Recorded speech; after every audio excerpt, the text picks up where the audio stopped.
Welcome to Easy Elim Learning Simplified. My name is Ruth, and today we are going to be looking at Form 3 topic, gas laws, and our subtopic for today is Charles' law. So we'll look at the Charles' law and then we'll practice on a few questions in regards to this law. So first of all, Charles' law relates the volume of a gas to an absolute temperature, and in this case, absolute or Kelvin. So previously in Boyle's law, we were relating volume to pressure. So in this case, you'll be relating volume to temperature. That tells you that our pressure will be constant. So Charles' law states that the volume of a fixed mass of a gas is directly, the key word is directly, proportional to its absolute temperature if the pressure is kept constant. Directly means that if you affect one, the other one will be affected in the same manner. If you increase volume, if you increase temperature, volume will increase. If you reduce temperature, volume will reduce as well. So when you look at the formula, it's volume is directly proportional to temperature. It's like that. So if we introduce a constant, we remove the proportionality sign. So volume is equals to kT. If you want to be left with the constant in one side, we divide by temperature, we divide by temperature. So our constant is equals to volume over time. If you were to take a varied values of volume and temperature, we will call them volume 1 and temperature 1, they would be equal to also constant. If we take another volume and another temperature will also be equals to K. So if we put the constants together, it will be volume 1 over temperature 1 is equals to volume 2 over temperature 2. So this is going to be the formula we are going to be using. This can also be written as V1 T2 is equals to V2 T1. So if we look at, for example, a flask that is firmly held, inside here we have some particles of air that is going to push the index mark here. So if the index will rise whenever someone holds this flask. The reason why that happens is because on the hands we have some heat on the hands which is transmitted into the particles in the flask. When it's transmitted into the particles in the flask, the particles move at a higher speed that pushes the water index above. If the hands are removed, then the particles condense, their kinetic energy reduces, and so they do not move as fast as before, so the water index goes down. So this shows us that volume is directly proportional to temperature. So if you look at the graph, you can see we have graphed from a temperature of negative 273 and is at the temperature negative 273 is at which the volume, pressure of the gas and the kinetic energy of the particles are assumed to be zero, is usually ideally the lowest temperature a gas can attain, and therefore it's usually referred to as absolute zero. So when we talk about what happens in regards to kinetic theory about Charles' law, when a gas is usually heated, it's absorbing some heat, so their kinetic energy increases. And when kinetic energy increases, remember what we said in Form 1, the particles will move at a higher velocity. So if they move at a higher velocity, it means that they are going to have very high collisions. So if they have very high collisions or they move faster, it means that they will cause the volume to increase. So an example is the experiment we just discussed on. It pushes the piston, the water index to go up. So let's do a few questions. I want you to remember that in regards to Charles' law, we talk about temperature at absolute. So we usually use Kelvin values when we are calculating any question on Charles, unless you have been told specifically to leave your answer in a certain manner. So it is important to know every time you are trying to change degrees Celsius into Kelvin, you always add 273. Whenever we want to change Kelvin to Celsius, we subtract 273. But remember our calculations, you always have to calculate them in Kelvin unless told otherwise.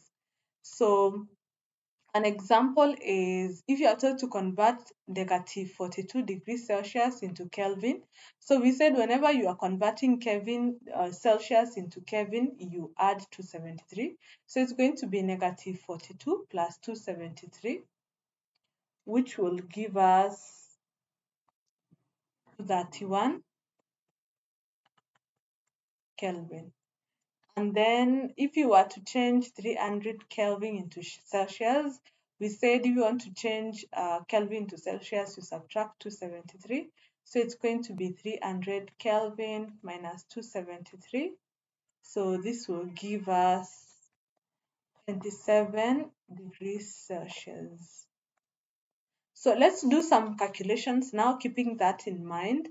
So whenever we are doing calculation, we always need to convert our temperatures into Kelvin. So we have this question, 0.02 mm of a gas at 27 degrees Celsius is heated at a constant pressure until the volume is 0.03 meters cubed. Calculate the final temperature of the gas in degrees Celsius. So in this case, you have been told specifically what to leave your answer in. So, but when you do our calculations, you always do them in Kelvin. Just remember that. So first you write the formula, which is V1 over T1 is equals to V2 over T2. So our V1 is 0.02 meters cubed, and then our T1 in the question is 27 degrees Celsius. So remember what we said, you add 273, and it's going to give us 27 plus 273 is going to give us 300 Kelvin. And then our V2 is 0.03 meters cubed, and our T2, which we do not know. But the calculation we are going to do is in Kelvin. So we put it in the formula that we already wrote. So it's going to be 0.02 divided by 300 is equals to V2, which is 0.03 over T2. So you can calculate this question in different manner when you've gotten to this point. You can choose to crisscross or cross multiply.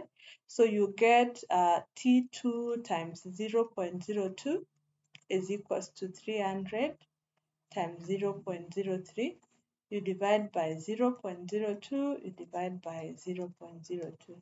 So you get T2 as, first of all, you multiply 300 times 0.03 to get 9, which we are going to divide by 0.02 to get T2 as 450. But remember our question was telling us to leave our answer in Kelvin. So we'll say 450 minus 273, which will give us 177 degrees Celsius. Next, our mass of air of volume. So we write what we have, volume 750. So we write what we've gotten is heated at a constant pressure so our T1 is going to be 10 degrees Celsius. If we add 273, that gives us 283 Kelvin. And then to 100 degrees Celsius, so our temperature too is 100 degrees Celsius. If we had 273, it gives us 373 Kelvin. So we have been told to look for volume 2. So we said it's V1 over T1 is equals to V2 over T2. So which gives us 750 over T1, which is 283, is equals to V2, which we do not know, over 373. So we can cross again multiply as we said. So it's going to be 750 times 373 is equals to V2 times 283. We can divide by 283 this side and 283 this side.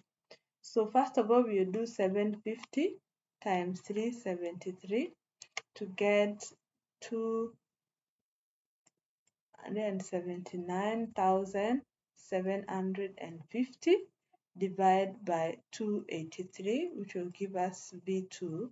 So if we divide that by 283, we get 988.516, which is our volume 2. So remember to leave your answer in the correct unit, which is going to be centimeters cubed. Let's do another question. State the Charles law. So we said the Charles law states that for a given mass of a gas, so we write that down. For a given mass of a gas, the volume is directly proportional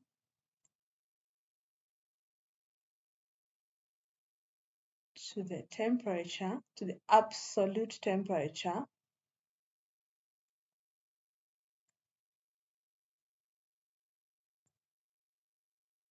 at constant pressure. So the question is a given mass of a gas and a volume.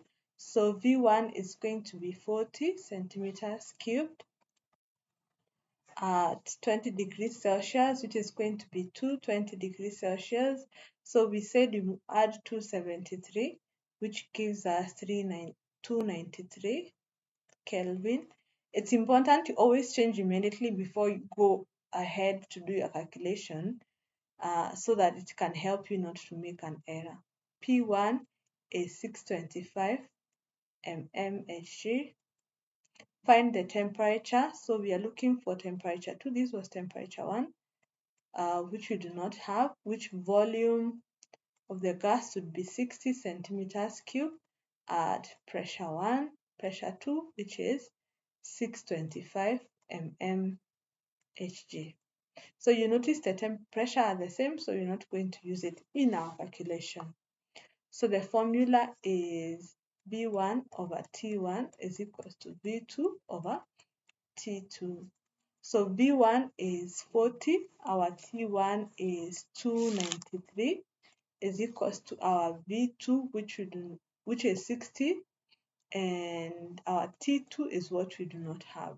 So you cross multiply, so T2 times 40 is equals to 293 times 60. So this gives us T240.